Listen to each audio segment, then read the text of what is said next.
जय हिंद दोस्तों, मैं देव सिंह आपका तहे दिल से स्वागत करता हूं आपके अपने YouTube चैनल देवजीएस पाठशाला में।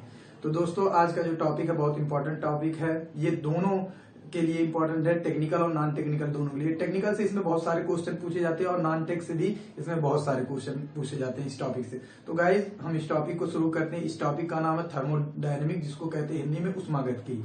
इसमें हम बात करेंगे, इसमें जो लॉ है, zeroth law, first law, second law, third law, उनके बारे में और टेम्परेचर क्या होता है, इसमें पूरी डिटेल में बात करेंगे। तो गाइज, आइए हम वीडियो को शुरू करते हैं। तो जो थर्मोडायनेमिक्स है, दरअसल ये 3 शब्दों से मिलकर बना है, therm plus O plus dynamics. इसमें जो थर्म है वो रूट वर्ड है, जिसको कहते हैं हीट, और ओ जो है वो कनेक्टिंग वावेल है, और डायनेमिक्स जो है वो सफिक्स है, जिसको कहते हैं मोशन। तो जो हमारा थर्मोडायनेमिक्स हो गया, उस थर्मोडायनेमिक्स मीन्स होता है हीट टू मोशन और पावर। मतलब थर्मोडायनेमिक्स कहता है जो उष्मागतिकी है वो उष्मा और गति के बारे में बात करता है। तो गाइस, ये यहाँ पर लिखा गया है कि therm plus O plus dynamics से मिलकर बना गया है, जिसमें थर्म मीन्स होता है उष्मा और डायनेमिक्स मतलब होता है हीट। जो इसका डिफिनेशन है, जो इसके 2 डिफिनेशन होते हैं, 2 परिभाषा थर्मोडायनेमिक्स का। पहला परिभाषा कहता है जो thermodynamics is a branch of science which deals mutual interaction of heat and work. इसका मतलब क्या हुआ, जो हीट और उष्मागतिकी वह विज्ञान की वह शाखा जिसके अंतर्गत हीट और वर्क का परस्पर अध्ययन किया जाता है। म्यूचुअल इंटरेक्शन मीन्स होता है एक दूसरे के आपस में, मतलब एक दूसरे के परस्पर जो बात की जाए या जो उसमें एनर्जी का या हीट का फ्लो हो, उसको कहते हैं म्यूचुअल इंटरेक्शन। तो heat and work mutual interaction होता है।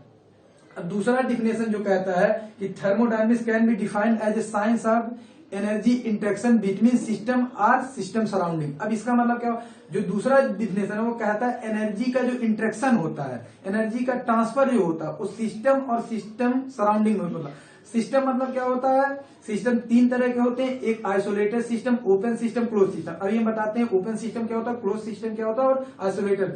सराउंडिंग क्या मतलब होता है, जो आपका ये परिवेश है उसको सराउंडिंग कहते हैं। तो जो एनर्जी का इंटरेक्शन होता है वो सिस्टम से और सराउंडिंग के बीच में होता है। सिस्टम का 3 तरह के होते हैं। अब हम बात करते हैं ओपन सिस्टम। ओपन सिस्टम वो सिस्टम होता है जिसके अंदर एनर्जी मास दोनों का आदान प्रदान हो सके, एनर्जी आ सके, एनर्जी जा सके, मास आ सके, मास जा सके। क्लोज सिस्टम उस सिस्टम को कहते हैं जो बंद निकाय होता है, उस निकाय को कहते हैं जिसमें केवल मास का ट्रांसफर हो, एनर्जी का ट्रांसफर ना हो। और आइसोलेटेड सिस्टम उसको कहते हैं जिसमें ना तो एनर्जी का ट्रांसफर हो, और ना तो मास का, और ना तो हीट का, ना तो और किसी का। आइसोलेटेड सिस्टम देखते होंगे, जो ये आपका बॉटल आता है ये आइसोलेटेड होता है, जिसमें किसी भी जो मिल्टन का आता है, मानते हैं कि मिल्टन की सबसे अच्छी बॉटल होती है। मिल्टन के बॉटल में अगर आप पानी या चाय रख देंगे तो वो 24 आवर तक जिस हीट पे रहेगा उसी हीट पे आपको मिलेगा। जितना उसको टेम्परेचर पे आप डाले रहेंगे, जब या पानी हो या चाय हो, तो वो उसी कंडीशन पे आपको मिलेगा। ये होता है आपका आइसोलेटेड सिस्टम। आइसोलेटेड मतलब होता है ना हीट का अंदर आना, ना हीट का बाहर जाना। जो देखते होंगे ये रखते एक देहात में थोड़ा रहता है वो थर्मोकोल वाला, जिसमें कोल्ड ड्रिंक वगैरह रखते हैं, बर्फ रखते हैं, वो भी एक छोटा वो आइसोलेटेड सिस्टम है जिसमें से हीट न बाहर जाती है न अंदर आती है। अब गाइस, आपने जाना थर्मोडायनेमिक्स क्या है, थर्मोडायनेमिक्स की परिभाषा क्या है। अब इसमें जो इसके नियम है, दरअसल 4 नियम है, zeroth law, first law, second law और थर्ड लॉ। हम एक एक नियम की बात करेंगे, इसमें क्या है, क्या ये कहता है, क्या नहीं कहता। गाइस, जो जीरोथ लॉ है उसके द्वारा डिफाइंड होता है टेम्परेचर का और थर्मल इक्विलिब्रियम का। अभी हम आपको बताएंगे ये तीनों लॉ को पूरा विस्तार में डिफिनेशन के थ्रू बताएंगे। बस पहले आप इतना जान लीजिए, क्योंकि डायरेक्ट क्वेश्चन पूछता है कि जीरोथ लॉ किस चीज को डिफाइन करता है। तो जीरोथ लॉ टेम्परेचर और थर्मल इक्विलिब्रियम को डिफाइन करता है। तो और फर्स्ट लॉ किस पे आधारित है, तो फर्स्ट लॉ जो है हमारा कंजर्वेशन ऑफ एनर्जी, ऊर्जा संरक्षण सिद्धांत पे आधारित है। तो फर्स्ट लॉ में दरअसल पहली चीजें जानी है कि जो फर्स्ट लॉ है वो कंजर्वेशन ऑफ एनर्जी पे रिप्रेजेंट करता है, और इसी में हीट ट्रांसफर और वर्क ट्रांसफर फर्स्ट लॉ के थ्रू ही बताया जाता है। और दूसरा चीज फर्स्ट लॉ ही बताता है टोटल एंथैल्पी। अब टोटल एंथैल्पी क्या है और कॉन्सेप्ट ऑफ एंथैल्पी क्या है। एंथैल्पी मतलब होता है, एंथैल्पी को कैपिटल एस से प्रेजेंट करते हैं। एंथैल्पी बराबर होता है इंटरनल एनर्जी और ये फ्लो वर्क, इंटरनल एनर्जी और फ्लो वर्क, H बराबर U प्लस PV। अब इंटरनल एनर्जी मतलब जिस भी पिंड की या जिस भी सिस्टम की हम बात कर रहे हैं उसमें कितनी इंटरनल एनर्जी आ रही है और कितनी इंटरनल एनर्जी जा रही है। ये हमारा होता है enthalpy, total content internal energy in our body या इन आवर जो सिस्टम है उसमें। तो ये बताता है जो हमारा फर्स्ट लॉ है conservation of law of energy और हीट ट्रांसफर को और वर्क ट्रांसफर को, और यही बताता है कॉन्सेप्ट ऑफ एंथैल्पी जिसको कहते हैं टोटल हीट कंटेंट की उस बॉडी में कितना हीट कंटेंट है। तो H बराबर होता है U प्लस PV। और एक चीज और बताता है कॉन्सेप्ट ऑफ इंटरनल एनर्जी कि उस जो पिंड है उसमें कितनी इंटरनल एनर्जी है, आंतरिक ऊर्जा कितना है। तो गाइस आपने देखा जीरो लॉ क्या है बताता और फर्स्ट लॉ। अब बात आता है सेकंड लॉ की। सेकंड लॉ ऑफ थर्मोडायनामिक जो है वो डायरेक्शन ऑफ हीट फ्लो को बताता है, यहाँ लिखा भी गया है डायरेक्शन ऑफ हीट फ्लो और हीट ट्रांसफर को बताता है। तो इसमें जो हमारा हीट फ्लो किस डायरेक्शन में हो रहा है, हीट ट्रांसफर कितना हो रहा है। और दूसरा चीज ये बताता है concept of entropy. Concept of entropy मतलब जो एंट्रोपी का सिद्धांत होगा। अब एंट्रोपी किसे कहते हैं ये भी बताएंगे, एंट्रोपी क्या होता है। दरअसल इसको हम जब अगला टॉपिक पढ़ाएंगे उसमें एंट्रोपी को फुल डिटेल में बताएंगे। इसको डीएस से रिप्रेजेंट करते हैं, डेल्टा एस बराबर डेल्टा टी बाई टी होता है।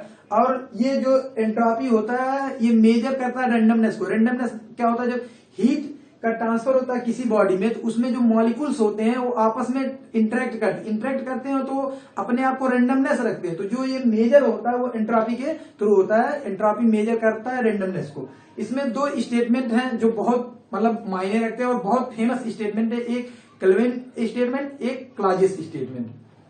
तो गाइस जो एक केल्विन साहब है और क्लॉजियस साहब है, दो स्टेटमेंट आता है थर्मोडायनामिक सेकंड लॉ में, केल्विन साहब और क्लॉजियस साहब।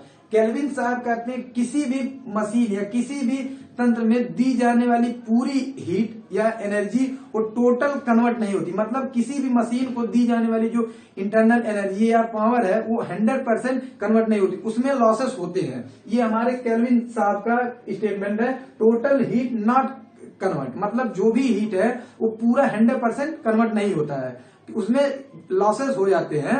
ये केल्विन साहब का। और क्लॉजियस साहब का स्टेटमेंट है कि energy can neither flow high low temperature to high temperature. मतलब क्या है, कभी भी हीट का फ्लो कभी भी लो टेम्परेचर से हाई टेम्परेचर नहीं हो सकता। ये हमेशा हाई टू लो आता है, ना कि लो टू हाई जाता, हाई टू लो फ्लो होता है। ये हमारे क्लॉजियस स्टेटमेंट है। तो आपने देखा केल्विन स्टेटमेंट और Clausius statement. First zeroth law में देखा क्या बात करता है और फर्स्ट लॉ क्या बताता है, सेकंड लॉ क्या बताता है। अब आता है थर्ड लॉ। थर्ड लॉ बताता है एब्सोल्यूट जीरो टेम्परेचर। अब एब्सोल्यूट जीरो टेम्परेचर क्या होता है अभी हम बताते हैं। Absolute zero temperature, absolute zero temperature वो टेम्परेचर होता है जो एक बेस स्केल के द्वारा, जो हम मान के चलते हैं कि इसका बेस स्केल इतना है। केल्विन स्केल आप पढ़ेंगे आगे दूसरे वीडियो में बताऊंगा, kelvin scale, Rankine scale, Fahrenheit scale, उसमें मैं एकदम पूरे डिटेल में बताऊंगा कि एब्सोल्यूट जीरो टेम्परेचर क्या होता है। Absolute zero temperature base temperature जिसको हम एक स्टैंडर्ड मान के किसी चीज का मेजर करते हैं। अब ये जो हमारा टेम्परेचर होता क्या है, ये जीरोथ लॉ भी कह रहा है कि हम इसमें टेम्परेचर का डिफाइन करते हैं और थर्मल इक्विलिब्रियम। अब टेम्परेचर क्या होता है, टेम्परेचर वो चीज है जो किसी बॉडी में कितना हीट कंटेंट हो रही, टोटल हीट कंटेंट को ही बताता है कि टेम्परेचर उसका कितना है। जैसे कोई बॉडी कितनी हीट है हम उसको जब टच करते हैं तो अगर ज्यादा हीट रहता तो ज्यादा तेज जलती, कम हीट रहता तो कम तेज जलती। तो मतलब टोटल हीट कंटेंट उसमें कितना है, अगर ज्यादा है तो हाई टेम्परेचर है, कम कंटेंट है तो लो टेम्परेचर है। तो इससे हम बताते हैं कि उसी हिसाब से जितना हमको मेजर करना रहता है, एक्चुअल अगर मेजर करना रहता है तो हमारे पास बहुत सारे डिवाइस हैं जो हमारे पास हैं, उससे हम मेजर कर लेते हैं। थर्मामीटर हो गया जो भी हो, उसके थ्रू हम मेजर कर लेते हैं कि इस डिवाइस के इसमें कितना हीट जो भी है कंटेंट बॉडी में कितना टेम्परेचर है। अब एक चीज और आता है जो हम बात करते हैं यहाँ कि जो एब्सोल्यूट जीरो टेम्परेचर है, एब्सोल्यूट जीरो टेम्परेचर ये सबसे ज्यादा बेस माना जाता है केल्विन स्केल में। केल्विन स्केल हम आगे बताएंगे क्या होता है। अब हम बात करते हैं ट्रिपल पॉइंट ऑफ वाटर की। ट्रिपल पॉइंट ऑफ वाटर क्या होता है, पहले ये जानिए ट्रिपल पॉइंट ऑफ वाटर होता क्या है।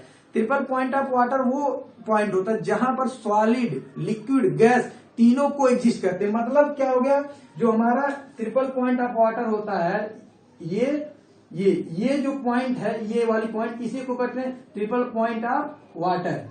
ये जो पॉइंट है इसी पॉइंट को कहते हैं ट्रिपल पॉइंट ऑफ वाटर, जहां सॉलिड लिक्विड गैस तीनों एक जगह एग्जिस्ट करते हैं, उसी को कहते हैं ट्रिपल पॉइंट ऑफ वाटर। जो हमारा ट्रिपल पॉइंट ऑफ वाटर होता है इसकी जो वैल्यू आती है डायरेक्ट एग्जाम में पूछता है कि 0.01 डिग्री सेंटीग्रेड होती है और 273.16 होता है। इसको बार में आप कन्वर्ट करेंगे तो 0.00611 बार होता है। अब 1 न्यूटन बराबर होता है 10⁵ बार। अब ये आप जान लीजिए, कई बार क्वेश्चन में पूछा 1 न्यूटन इक्वल टू कितने बार, 10⁵ बार होता है। अब जो टेम्परेचर की एसआई यूनिट होती है वो केल्विन होती है। केल्विन को रिप्रेजेंट करते हैं के से। अब जो केल्विन है ये होता क्या है, ये केल्विन हमारा जो 1 केल्विन बराबर 1 केल्विन इक्वल टू, इसको के से रिप्रेजेंट करते तो हमें आ गया 1 केल्विन बराबर तो 1/273 इंटू 1.6, ठीक है, ये होता है ये 1 केल्विन बराबर। मतलब क्या होगा, 1 केल्विन डिफाइंड ये करता है कि thermodynamics temperature of triple water, जो इसका ट्रिपल वाटर का है इसके 1/273 के बराबर 1 केल्विन होता है। तो गाइस अब आपने देखा कि थर्मोडायनेमिक्स का 0 लॉ क्या बताता है, फर्स्ट लॉ क्या बताता है, सेकंड लॉ क्या बताता है और थर्ड लॉ क्या बताता है। अब हम बताते हैं एक एक को अलग से कि 0th लॉ क्या है, जिसे आप लोग में देखा कि ये टेम्परेचर मेजरमेंट को डिफाइन करता है, ये थर्मल इक्विलिब्रियम को डिफाइन करता है, और फर्स्ट लॉ जो है लॉ ऑफ कंजर्वेशन को डिफाइन करता है, और हीट ट्रांसफर वर्क ट्रांसफर कितना हो रहा है इसको भी ये डिफाइन करता है। और यही बताता है first law concept of enthalpy को और कॉन्सेप्ट ऑफ इंटरनल एनर्जी को। और सेकंड लॉ में आपने देखा है कि वो डायरेक्शन ऑफ हीट फ्लो और हीट ट्रांसफर को बताता है। और 2 स्टेटमेंट हैं उसमें, केल्विन और क्लाजियस। केल्विन को हमने भी बताया और क्लाजियस को भी बताया। केल्विन का स्टेटमेंट और क्लाजियस का स्टेटमेंट दोनों बताया। अब हम इसको विस्तार में बात करते हैं क्या क्या है। तो गाइस आप इसका स्क्रीनशॉट ले लीजिए। ये एग्जाम आपके पॉइंट से हर जो पॉइंट है एकदम डायरेक्ट डिक्टो क्वेश्चन में पूछता है। अभी हम एक एक करके आपको इसको बताएंगे क्या होता है। तो गाइस आप इसका स्क्रीनशॉट ले लीजिए जल्दी। तो गाइस हम इसको थोड़ा रफ करेंगे एक साइड में, तो अब उसके बाद फिर हम आपको बताते हैं कि आपका 0 लॉ क्या है और सेकंड लॉ क्या है और थर्ड लॉ क्या है।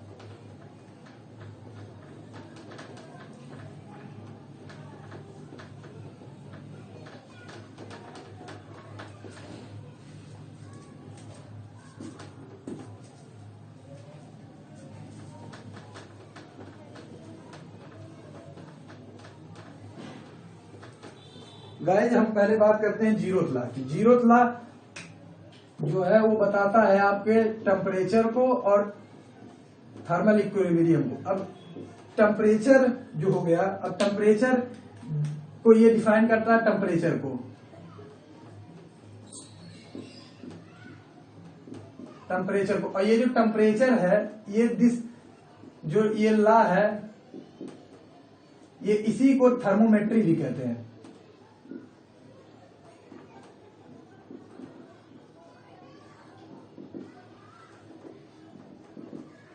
जो ये टेम्परेचर आता है वो थर्मोमेट्री के लॉ से आता है। थर्मोमेट्री मतलब क्या होता है, जो हम किसी भी टेम्परेचर को थर्मोमेट्री या देखते हैं टिग्नोमेट्री या जियोमेट्री, इसका मतलब क्या होता है, हम मेजर कर रहे हैं किसी चीज को बता रहे हैं। तो जो ये टेम्परेचर डिफाइन होता है थर्मोमेट्रिक लॉ से डिफाइन होता है। ये डायरेक्ट पूछा हुआ एग्जाम में क्वेश्चन कि temperature which define this law. तो 0th लॉ अगर नहीं रहेगा तो उसमें देखते हैं थर्मोमेट्री रहेगा। तो ये ऑप्शन आप वहां क्लिक कर सकते हैं। अब दूसरा चीज बताता है थर्मल इक्विलिब्रियम को।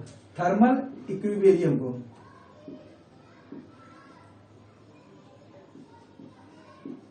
थर्मल इक्विलिब्रियम को ये गाइस बताता। अब हम बताते हैं आपको थर्मल इक्विलिब्रियम होता क्या है।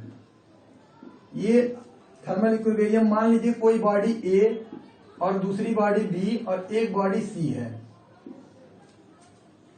ठीक है guys, body A body B body C. अगर बॉडी ए बी के साथ थर्मल इक्विलिब्रियम में है और बॉडी ए सी के साथ थर्मल इक्विलिब्रियम में है, तो बॉडी बी और सी भी आपस में थर्मल इक्विलिब्रियम में होगी। मतलब अगर ए का टेम्परेचर टीए और बी का टेम्परेचर टीबी है तो ये दोनों आपस में बराबर होंगे। मतलब टीए बराबर टीबी, और टीए बराबर टीबी होने का मतलब है कि ये इक्विलिब्रियम में है। मतलब अगर बॉडी ए सी के साथ थर्मल इक्विलिब्रियम में है और बॉडी ए बी के साथ थर्मल इक्विलिब्रियम में है, तो ये आपस में बी और सी भी थर्मल इक्विलिब्रियम में होंगे। गाइस इसका एक बहुत सटीक एग्जाम्पल है, जो ये थर्मल इक्विलिब्रियम का 0th लॉ एक है जो हमारे मतलब समाज में सब लोग जानते हैं। गोल्ड डिगर आप लोग समझते हैं, गोल्ड डिगर लड़की जो होती है उनके पे ये 0th लॉ एकदम सटीक मतलब वैलिड करता है कि जीरो लॉ, जो गोल्ड डिगर लड़की होती है उनको एकदम डायरेक्ट वेरीफाइड करता है कि जीरो लॉ क्या है। जो गोल्ड डिगर लड़की होती है, मान लो वो लड़की ए है, गोल्ड डिगर लड़की की बात मैं कर रहा हूं, जो गोल्ड डिगर लड़कियां होती हैं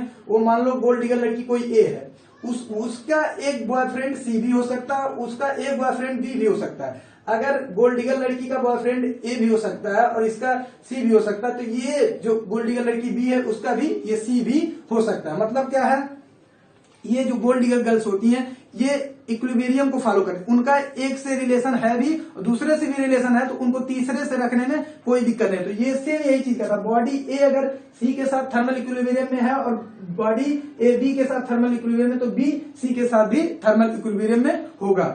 अब बात आती है गाइस, एक होता है आपका थर्मल इक्विलिब्रियम जिसको आपने देखा, एक होता है thermodynamics equilibrium.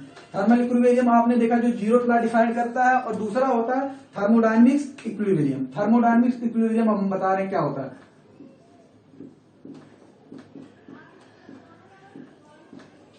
Thermodynamics equilibrium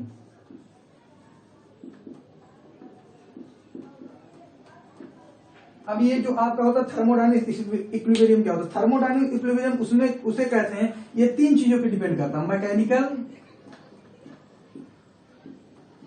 mechanical, chemical और थर्मल।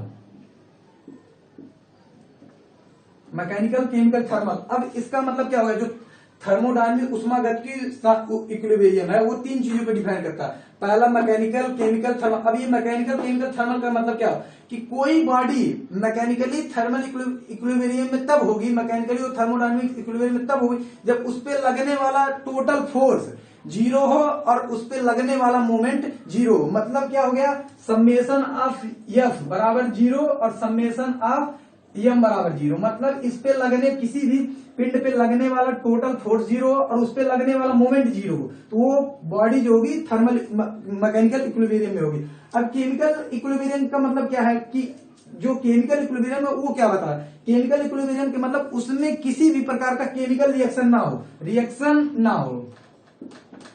कोई भी बॉडी है जिसमें रिएक्शन ना हो वो तब होगा आपका केमिकल इक्विलिब्रियम। और थर्मल इक्विलिब्रियम वो इक्विलिब्रियम होता है जिसमें हीट हो गया या एनर्जी हो गई, हीट या वर्क या एनर्जी किसी का भी फ्लो ना हो, वो अपना जिस कंडीशन पे वो कांस्टेंट बना रहे, तो ये होता है हमारा thermodynamics equilibrium. Thermodynamics equilibrium mechanically भी इक्विलिब्रियम में होना चाहिए जिसमें फोर्स भी जीरो और total force zero, total movement भी जीरो। और केमिकल का मतलब ये होता है उसमें रिएक्शन, किसी प्रकार का केमिकली रिएक्शन ना हो। और थर्मल का मतलब ये ना तो उसमें हीट फ्लो हो, ना तो एनर्जी, ना तो वर्क का ट्रांसफर हो। तो ये गाइस आपने देखा है कि थर्मल इक्विलिब्रियम अभी हमने बताया, इसमें क्या होता है कि अगर बॉडी ए किसी एक बॉडी दूसरे के बॉडी ए साम्य अवस्था में और बॉडी बी साम्य अवस्था में, तो ए तीसरी बॉडी सी के बाद भी साम्य अवस्था में होगी और बी सी के साथ साम्य अवस्था में। ये तो आपका हो गया थर्मल इक्विलिब्रियम जिसमें टी ए बराबर टीबी, मतलब टेम्परेचर ऑफ बॉडी ए बराबर टेम्परेचर ऑफ बॉडी बी। अब इसमें बात करते हैं जो थर्मोडायनेमिक्स इक्विलिब्रियम में, इसमें तीन कंडीशन होता है, मैकेनिकल, केमिकल, थर्मल, जो हमने आपको बताया। ये चीज आपने देखा कि क्या क्या इसमें होता है। तो आगे हम बात करते हैं, एक आपका होता 3ES कॉन्सेप्ट, जो इस तीनों लॉ का एकदम ब्रीफ है, जो एकदम शॉर्ट में याद करने को आपको बताता है। 3ES कॉन्सेप्ट क्या होता है, 3ES मतलब हो गया आपका इक्विलिब्रियम,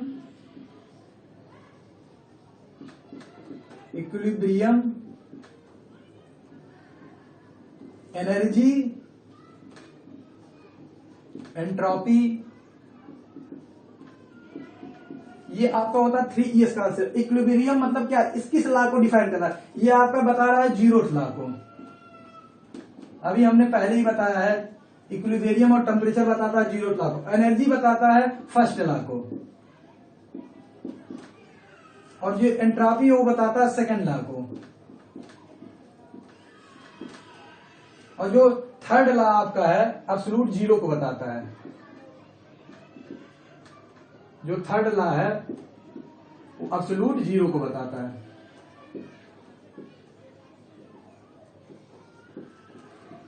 अब ये इसमें डिफाइन हमने पहले बताया, जीरो लॉ इक्विलिब्रियम को बताता है, फर्स्ट लॉ एनर्जी को बताता है, सेकंड लॉ एंट्रोपी को, थर्ड लॉ एब्सोल्यूट जीरो का। अब इसमें डिफाइन क्या होता है, इसमें जीरो लॉ में डिफाइन होता है टेम्परेचर का, और जो हमारा फर्स्ट लॉ होता है उसमें डिफाइन होता है इंटरनल एनर्जी का,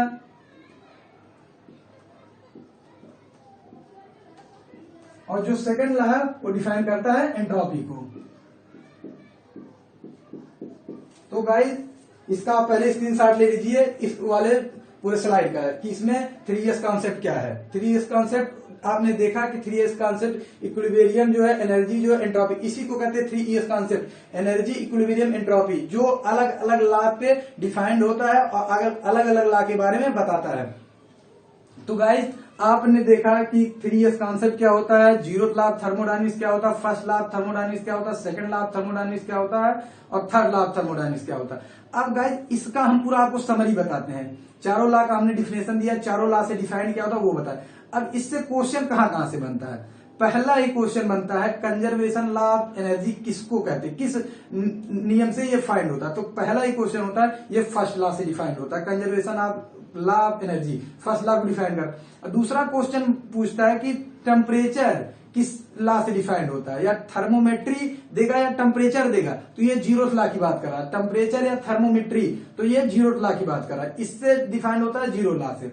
अब बात करता है एंट्रोपी डिफाइंड विच लॉ, तो एंट्रोपी डिफाइन करता है सेकंड लॉ से, और थर्ड लॉ के द्वारा डिफाइंड होता है एब्सोल्यूट जीरो टेम्परेचर, जो एब्सोल्यूट जीरो टेम्परेचर तो बेस टेम्परेचर होता है वो केल्विन स्केल में माना जाता है। ये गाइस आपने देखा, और उसके बाद आप पूछेगा केल्विन स्टेटमेंट क्या है और क्लॉजियस स्टेटमेंट क्या है। तो केल्विन स्टेटमेंट ये है किसी भी मशीन को दी जाने वाली या किसी भी सिस्टम में दी जाने वाली जो टोटल हीट है वो पूरे वर्क में कन्वर्ट नहीं होगी, उसमें कुछ लॉसेस होगा, ये आपका केल्विन स्टेटमेंट है। और जो क्लॉजियस स्टेटमेंट है वो स्टेटमेंट ये है कि कभी भी हीट का flow low temperature to high temperature नहीं हो सकता, always high temperature to low temperature ही होता है। तो केल्विन स्टेटमेंट हो गया, क्लॉजियस स्टेटमेंट हो गया। आपने जीरो लॉ देखा, फर्स्ट लॉ देखा, सेकंड लॉ देखा, थर्ड लॉ बताता है एब्सोल्यूट जीरो टेम्परेचर को।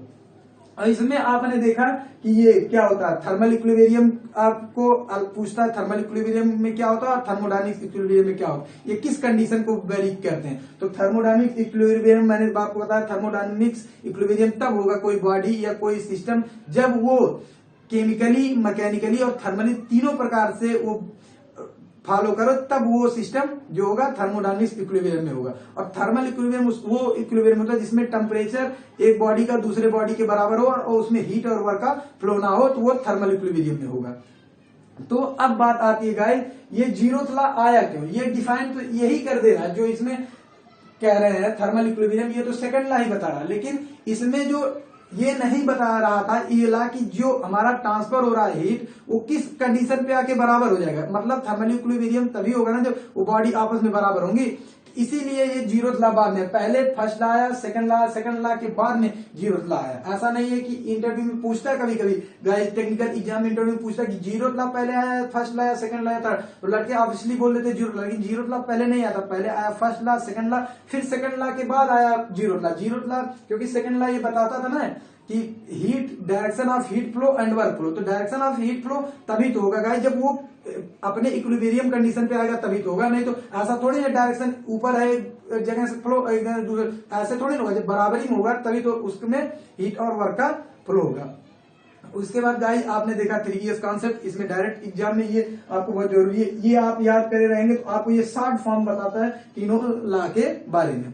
तो गाइस जितना थर्मोडायनेमिक्स के लॉ थे और इसके जो परिभाषाएं थी और जो इससे डिफाइंड होता है ये आपको हमने बताया। तो गाइस आई होप ये वीडियो आपको पसंद आई होगी, अगर पसंद आए तो ज्यादा से ज्यादा लाइक करें और शेयर करें और कमेंट करना ना भूलें, जिससे इसमें क्या आपको और जानना और किस टॉपिक के बारे में और पढ़ना है। और अगर गाइस अभी आप हमारे चैनल पे नए हैं तो कृपया चैनल को सब्सक्राइब करें। मिलते हैं नेक्स्ट वीडियो में, जय हिंद दोस्तों।